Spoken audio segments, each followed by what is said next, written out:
नमस्कार, बहुत स्वागत आपका स्पेशल रिपोर्ट में। मैं हूं आपके साथ श्रुति श्रीवास्तव। बात गुजरात की करते हैं। गुजरात की सूरत पुलिस ने देश के कई बड़े हिंदू नेताओं की हत्या की साजिश का पर्दाफाश करने का दावा किया है। सूरत पुलिस की क्राइम ब्रांच ने एक मौलवी को गिरफ्तार भी किया। सूरत पुलिस के मुताबिक आरोपी पाकिस्तान और बांग्लादेश के कई लोगों के संपर्क में था और उसके निशाने पर देश के कई बड़े हिंदूवादी नेता भी थे जिनकी वो हत्या करवाना चाहता था। देखिए रिपोर्ट।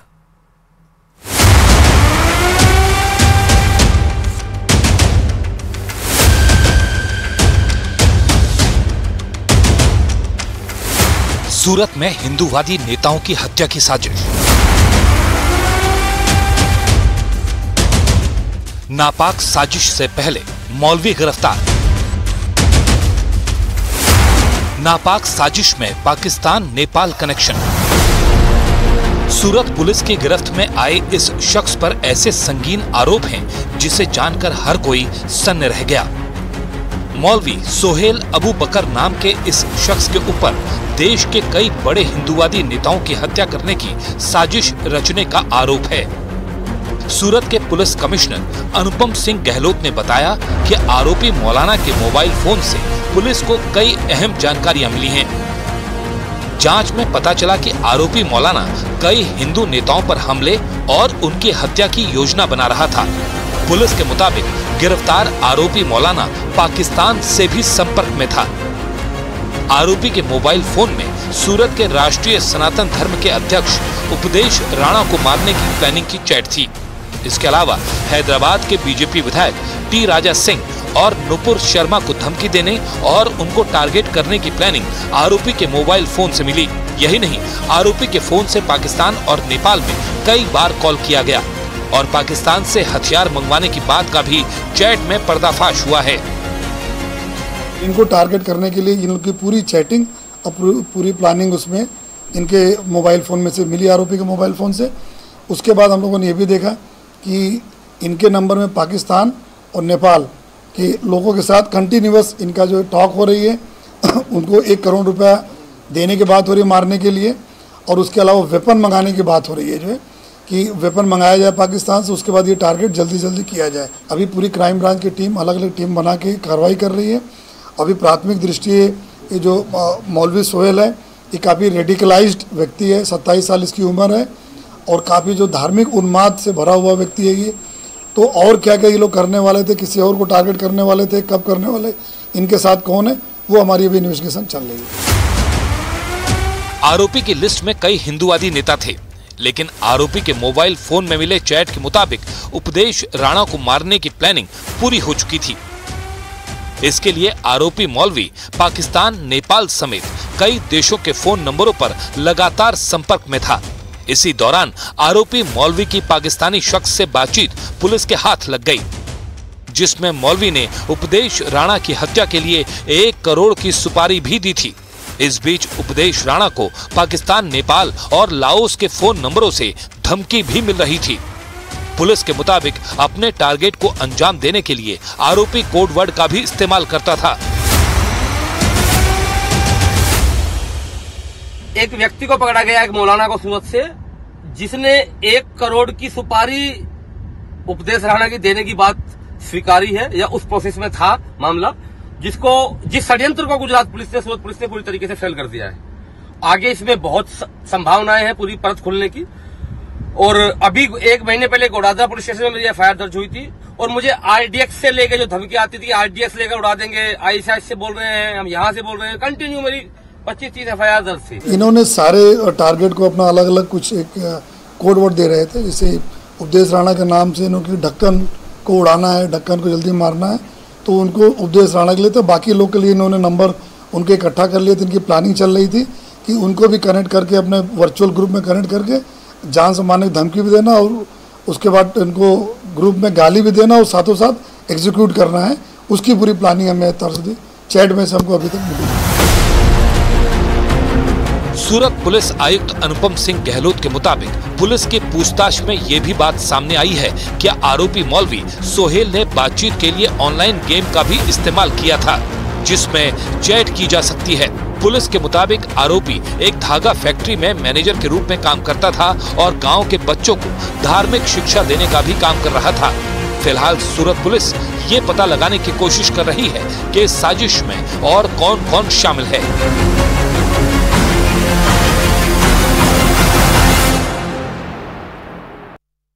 और सूरत के बाद आपको अयोध्या से खबर बता रहे हैं, जहां पर आज प्रधानमंत्री नरेंद्र मोदी दौरा करेंगे और जहां पर पीएम शाम 6:40 पर अयोध्या पहुंचेंगे और रामलला के दर्शन भी करेंगे। फिर वो अयोध्या में एक रोड शो भी करेंगे। प्रधानमंत्री अयोध्या में करीब 2 घंटे तक रहने वाले हैं। प्रधानमंत्री नरेंद्र मोदी का ये छठा अयोध्या दौरा होगा लोकसभा चुनाव के बीच में, जहां पर आपको बता दें कि पीएम का भव्य रोड शो भी होगा। उत्तर प्रदेश के मुख्यमंत्री योगी आदित्यनाथ साथ में रहेंगे मौजूद। बीजेपी प्रत्याशी के पक्ष में वोट की अपील की जाएगी और साथ ही माहौल भी बनाई जाएगी। इस बीच में रामलला के प्राण प्रतिष्ठा से लेकर अभी तक अगर बता दें तो पीएम मोदी का ये छठी बार दौरा है अयोध्या का, जहां पर भव्य रामलला के वो दर्शन भी करेंगे, पूजन भी करेंगे और वहीं पर भव्य रोड शो भी होगा पीएम मोदी का। पीएम मोदी के अयोध्या दौरे और रोड शो को लेकर राम जन्मभूमि विवाद के मुस्लिम पक्षकार इकबाल अंसारी ने कहा कि पीएम मोदी के चुनाव अभियान की शुरुआत राम की नगरी से हो रही है। पीएम के कार्यकाल के पिछले 10 साल बहुत अच्छे रहे हैं और हम उनके आने से बहुत ज्यादा खुश हैं। हम चाहते हैं कि वो दोबारा प्रधानमंत्री बने। क्या कुछ और का है वो सुनाते हैं। देखिए, सवाल हमारे यहाँ अयोध्या का है। अयोध्या धर्म की नगरी है। अयोध्या माननीय प्रधानमंत्री जी का जो अयोध्या सौभाग्य है कि जो है इलेक्शन की शुरुआत जो है वो राम जन्मभूमि से हो रही है, भगवान राम की नगरी से हो रही है। तो हम चाहते हैं कि अयोध्यावासी भी बहुत खुश हैं कि माननीय प्रधानमंत्री जी का जो है कार्यकाल जो है 10 साल बड़ा बेहतर रहा और आने वाला दिन भी जो है प्रधानमंत्री स्वयं बनकर दोबारा फिर आवें और अयोध्या में भगवान राम का दर्शन करें। हम भी बहुत खुश हैं। हमें चाहते हैं कि अयोध्या में सबका साथ रहा, सबका विकास रहा, सबका रोजगार रहा। आज जो है हम भी खुश हैं और चाहते हैं कि प्रधानमंत्री जी का स्वागत हम फूलों से करें कि अगली बार हमें दोबारा फिर करें।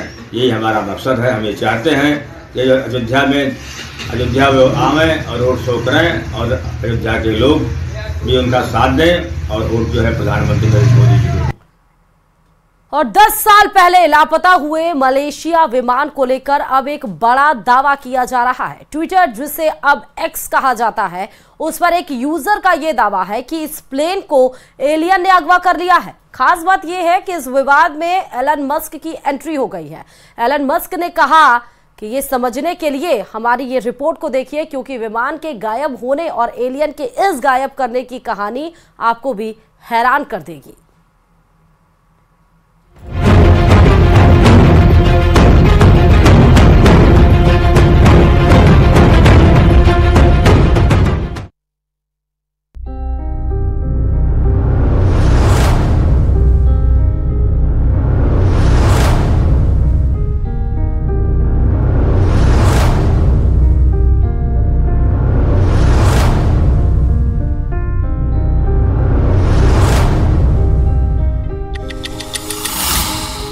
Mission 370, request level. 370, we are ready, requesting level 340 to Beijing. 370, 32 right of takeoff. That's right, Captain Malaysia.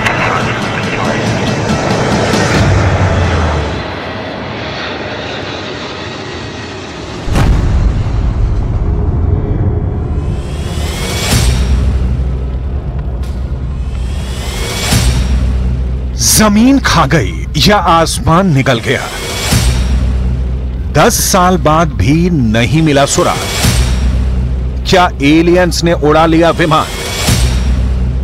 विमान गायब होने की कहानी अरबपति एलॉन मस्क की जुबानी।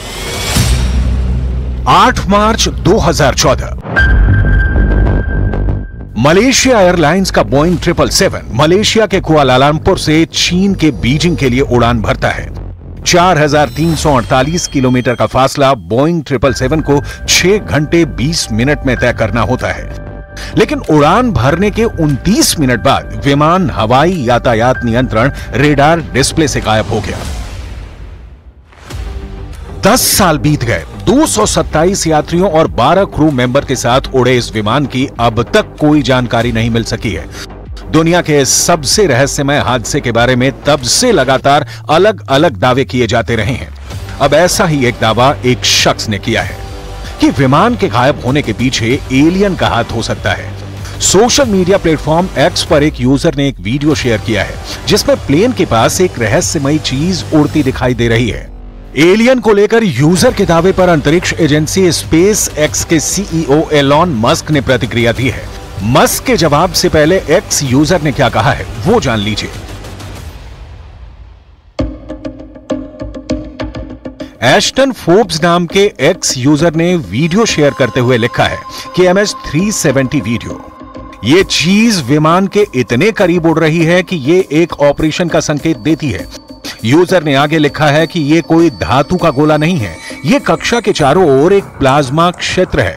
ये उनकी अपनी ग्रेविटी की तरह है कि वो आगे बढ़ रहे हैं। विमान अपहरण की एलियंस वाली कहानी वायरल हो रही है। मलेशियाई विमान के एलियंस के अपहरण करने के दावे का जवाब स्पेस एक्स के सीईओ एलॉन मस्क ने दिया।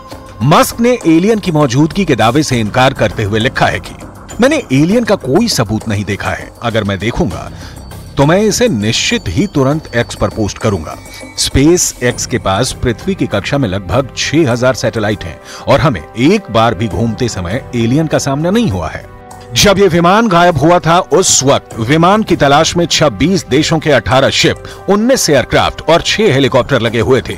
महीनों तक सर्च ऑपरेशन चलाने के बाद 2017 में इस अभियान को आधिकारिक तौर पर बंद कर दिया गया।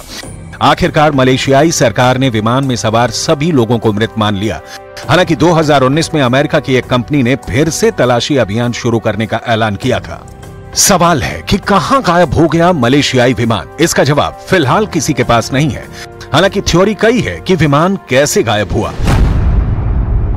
पहली थ्योरी, पायलट ने की क्रैश की प्लानिंग।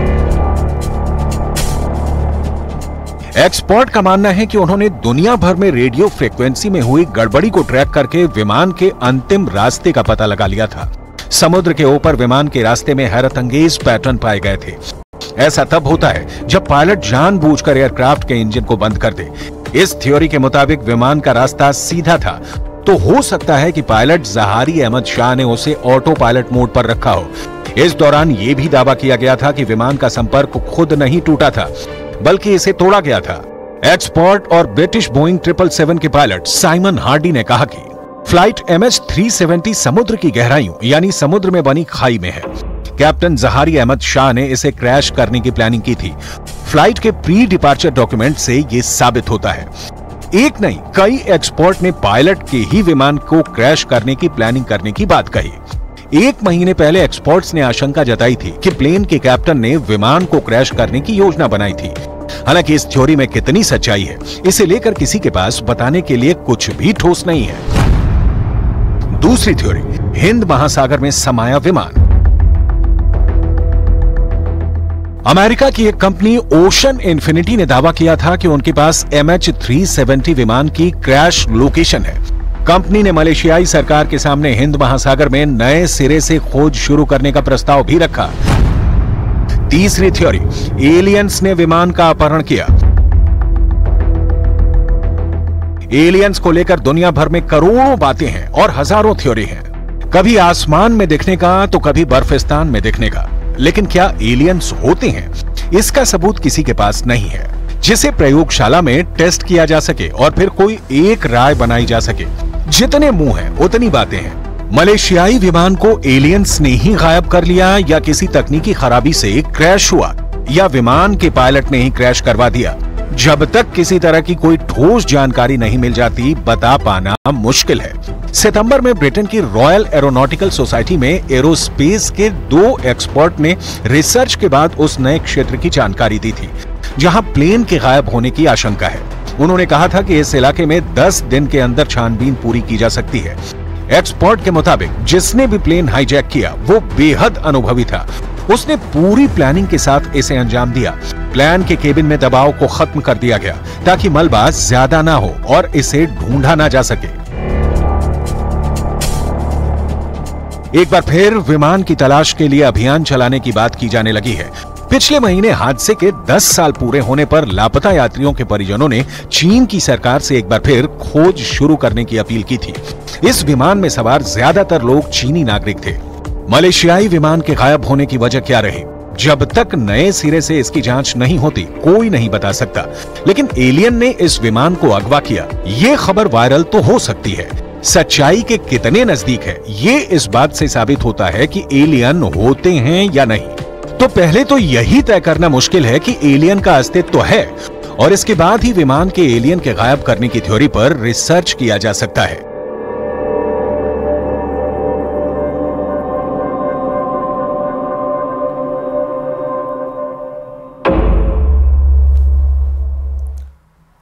और स्पेशल रिपोर्ट में बढ़ते हुए बताते चलें कि 2024 का चुनाव जैसे जैसे आगे बढ़ता जा रहा है, इसमें नए नए मुद्दे उछाले जा रहे हैं।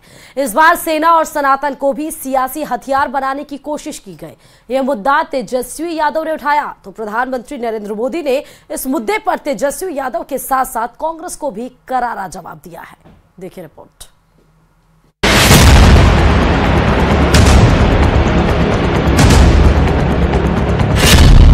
तेजस्वी के सेना सनातन वाले बयान पर घमासान। हर गवर्नर सनातन धर्म के, फिर भी कह रहे सनातनी खतरे में, कैसे रे भाई?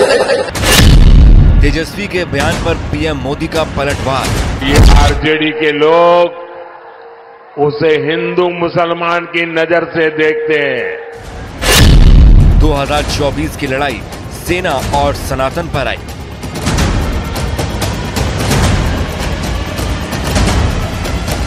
तेजस्वी यादव के सेना और सनातन वाले बयान पर सियासत गर्मा गई है। बिहार के दरभंगा में तेजस्वी यादव ने कई मुद्दों पर पीएम मोदी पर निशाना साधा और इसी दौरान वो कुछ ऐसा बोल गए जिस पर विवाद खड़ा हो गया।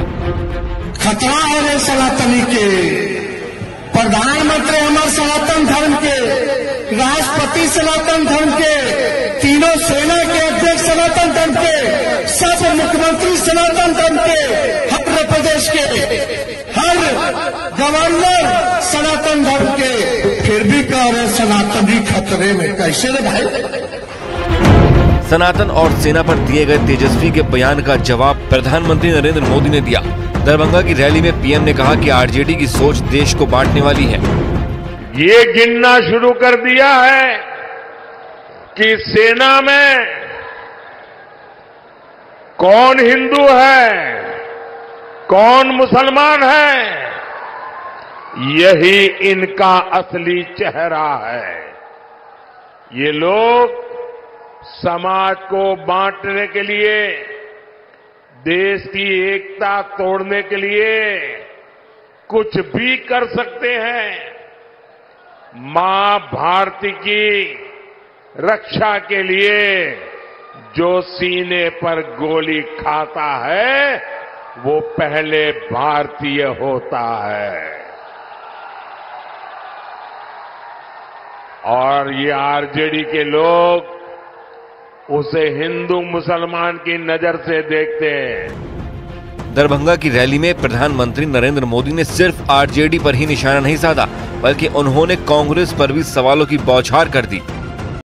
शहजादे दिल्ली में है, वैसे ही एक शहजादे पटना में भी है। एक शहजादे ने बचपन से पूरे देश को और दूसरे शहजादे ने पूरे बिहार को अपनी जागीर समझा है। इन दोनों शहजादों के रिपोर्ट कार्ड एक जैसे ही हैं। इनके रिपोर्ट कार्ड में सिवाय घोटालों और बेलगाम कानून व्यवस्था के सिवाय कुछ भी नहीं है। पीएम ने कांग्रेस और आरजेडी पर निशाना साधते हुए कहा है कि कांग्रेस की साजिश में आरजेडी भी पूरी तरीके से शामिल है। उन्होंने साफ तौर पर कहा है कि तुष्टीकरण और वोट बैंक की राजनीति करना ही कांग्रेस और आरजेडी का इतिहास है।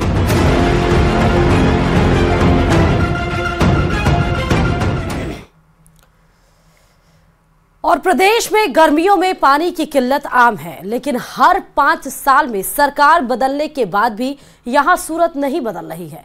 देखिए रिपोर्ट।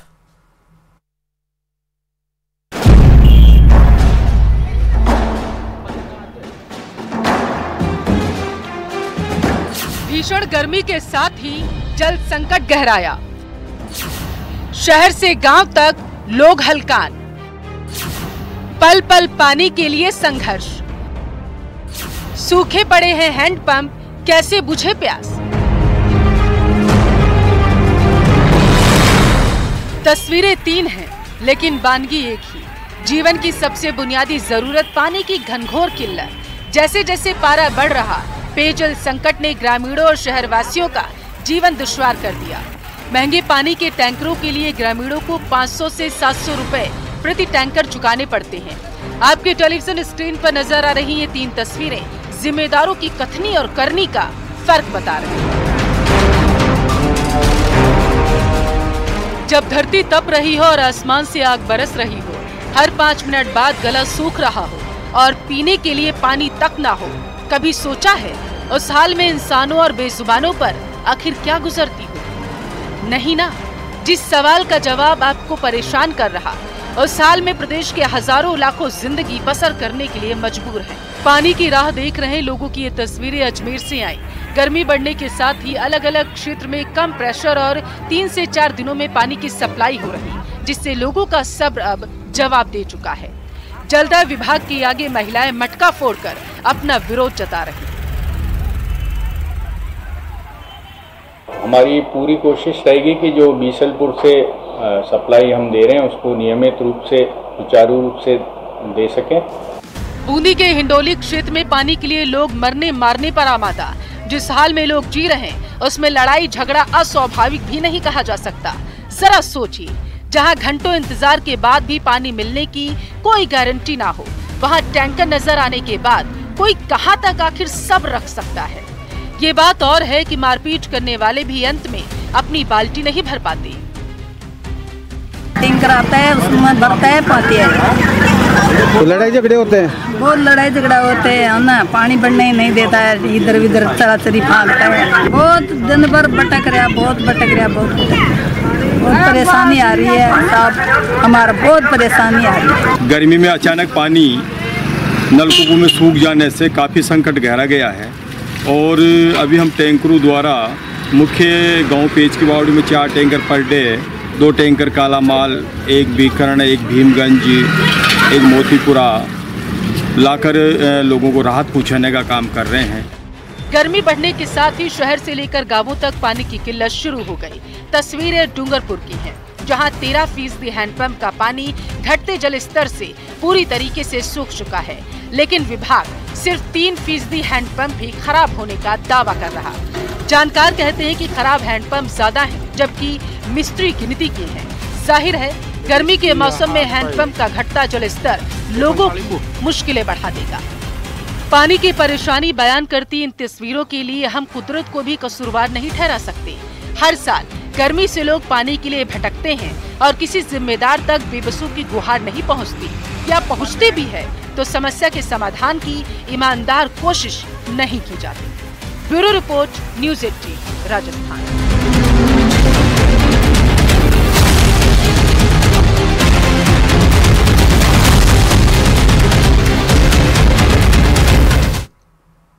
चलिए, तमाम खबरों के साथ स्पेशल रिपोर्ट में फिलहाल अभी के लिए इतना ही, और खबरों के लिए देखते रहिए न्यूज़ 18 राजस्थान।